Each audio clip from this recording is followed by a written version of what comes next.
Hey guys, and welcome to the first episode of Behind the Time-Lapse. In this short series, I'm going to show you how I created what I think is the 5 most interesting clips from my latest time-lapse video, Seasons of Norway. I'm going to show you what settings I used, what cameras I used, and also how I post-process those time-lapses. I'm not going to go through every single step in much detail, but I'm going to show you the broad overview of how those time-lapse sequences was created. The first sequence I'm going to show you is this one, the intro.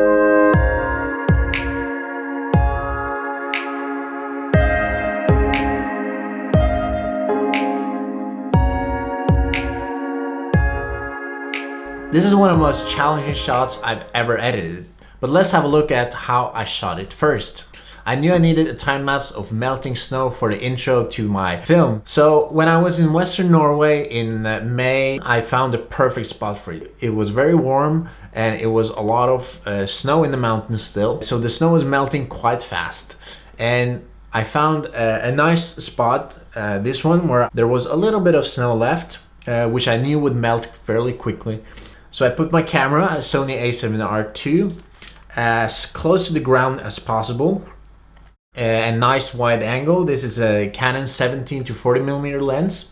So I put it to 17mm. I put the aperture to f4 in order to get a little bit of background blur up here. I set the ISO to 100 and I set it to aperture priority mode. So I set the interval to 15 seconds and let it take photos for 2 hours. That gave me 500 photos, or about 20 seconds worth of footage. So over to the editing process of this sequence, which was incredibly challenging. If you've ever tried to shoot macro time lapses, which this kind of is, and you know the sun is getting blocked by clouds, even fully or partially, there will be a lot of flickering. And this was also the case in this time lapse. The sun was coming and going, and I thought actually that this sequence was not usable at all. So I spent several days working on it and I finally got it to look somewhat good. So this means I had to do some really intense deflickering, and for that I used LR time-lapse. I did the basic grade in Lightroom and then I exported the metadata back into LR time-lapse where I did the deflickering. I knew I was only going to use the bottom part of the image because of the CinemaScope aspect ratio that I was going to use for the final video. So I put that as my reference area for the deflickering in LR time-lapse. Then I created visual previews and did a visual deflicker, which I put to max. This is not something I usually do, but for this particular sequence, I had to do it for it in order to look as smooth as possible.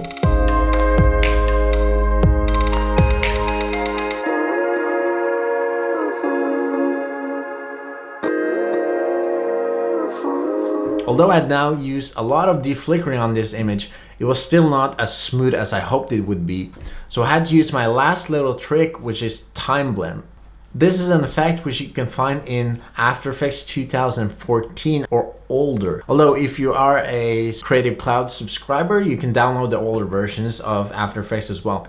By using this effect, I was able to pretty much smooth out the video completely, and I set the effect to something about 60%.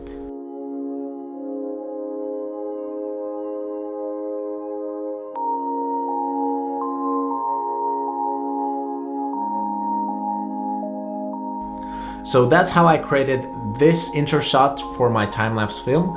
I hope you learned something. In the next episode, we're gonna have a look at this clip. Thank you for watching.